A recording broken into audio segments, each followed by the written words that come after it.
संदेश देना चाहता हूं कि आजकल जिम और फिटनेस का क्रेज बढ़ता जा रहा है, नए युवक जाते हैं जिम आदि में, लेकिन उनके साथ युवा कई ऐसी गलतियां कर रहे हैं जो उनके शरीर और मन दोनों को नुकसान पहुंचा रही है। मर्ज ये कहना चाह रहे हैं कि स्टेरॉइड और बहुत सारी ऐसे इंजेक्शंस हैं जिससे जल्दी, तो इससे उनके मानसिक संतुलन बिगड़ता है। अभी तो दिख रहा है बट बाद में बहुत ज्यादा और क्रोध और आक्रामकता उनमें बढ़ती जाती है। देखो, स्वाभाविक जो बल वृद्धि है, आपको बताएं, हम जब बचपन में थे, अयोध्या के हरशंकर बाबा कोड़नी है हमारे जन्मभूमि के पास, वहां दंगल देखने गए थे जब बच्चा थे, तो जो ये हरशंकर बाबा गए तो ऊपर चद्दर ऐसे उड़े हुए थे। उस समय 50,000 रुपया बाबा के ऊपर इनाम लगा गया, तो 4-5 चढ़ गए हाथ मिलाने के।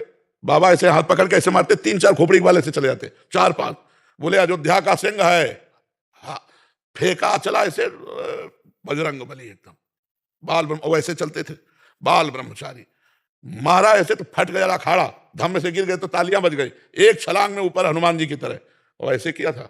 कोई नहीं था, ब्रह्मचारी के आगे कौन होगा? ब्रह्मचर्य ही महान बल और महान तप है।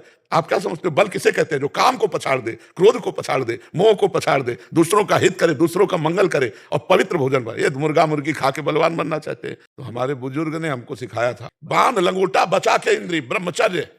अगर आपको वास्तविक बलवान बनना है तो ब्रह्मचर्य और स्वाभाविक दंड बैठक और व्यायाम के द्वारा जो ताकत बढ़ती जाती है वो स्थायी होती है। गाय बांधो और गाय का शुद्ध दूध पियो और दंड बैठक मारो और लंगोटे के पक्के रहो, बलवान बन जाओगे। शरीर बना के दिखावा केवल कर सकते हो, तुम ताकत नहीं होगी, आत्मबल नहीं होगा। पहले नहीं होता था, गांव में 10-20 पहलवान होते थे मठा पी के, नहीं। वैसे हम सबसे कहते हैं कि बाहरी चीजों से शरीर को फुलाना या बढ़ाना ये कोई पहलवानी नहीं है। अच्छा, खूब विचार करते हो, हस्तमैथुन करते हो, गंदी बातें करते हो, उससे थोड़ी हो जाएगा।